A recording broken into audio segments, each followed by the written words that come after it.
Hello friends, എല്ലാവർക്കും Mallus cooking ഹട്ടിന്റെ പുതിയൊരു വീഡിയോയിലേക്ക് സ്വാഗതം.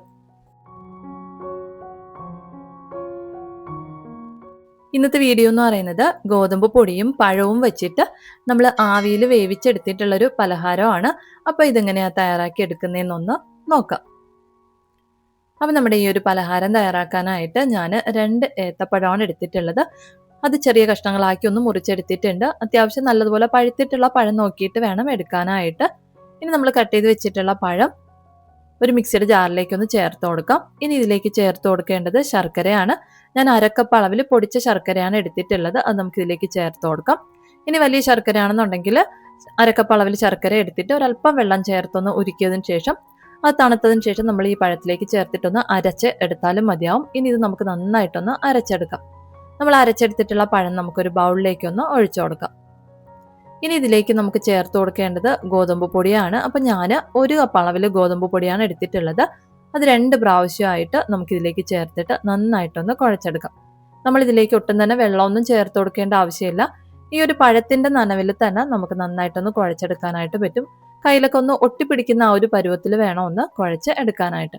ഞാനിപ്പോൾ പകുതി മാവ് ചേർത്തൊന്ന് കുഴച്ചെടുത്തിട്ടുണ്ട്. ഇനി ബാക്കി പകുതി മാവും കൂടെ ചേർത്തിട്ട് നന്നായിട്ടൊന്ന് കുഴച്ച് എടുക്കാം. കുഴച്ചെടുക്കുമ്പോഴത്തേക്കും ഈ ഒരു പരുവത്തിൽ വേണം നമുക്ക് കിട്ടാനായിട്ട്.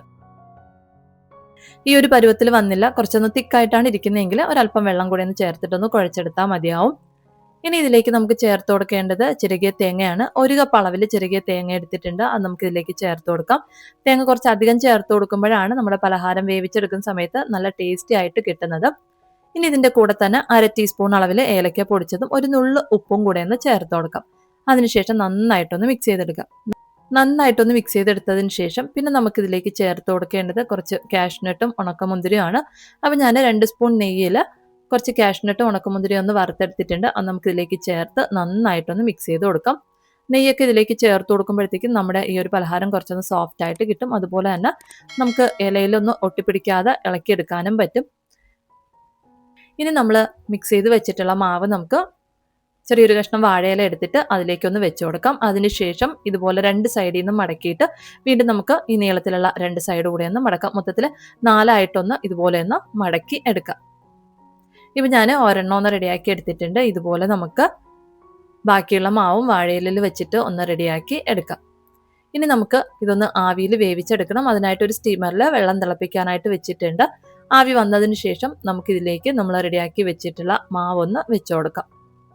അതിനുശേഷം അടച്ച് വെച്ചിട്ട് മീഡിയം ഫ്ലെയിമിൽ വെച്ചിട്ട് 15 മുതൽ 20 മിനിറ്റ് വരേക്കും ഒന്ന് വേവിച്ച് എടുക്കാം. ഇപ്പം ഞാൻ ഏകദേശം 20 മിനിറ്റോളം ഒന്ന് വേവിച്ചെടുത്തിട്ടുണ്ട്. നമ്മുടെ പലഹാരമൊക്കെ നല്ലതുപോലെ ഒന്ന് വെന്ത് വന്നിട്ടുണ്ട്.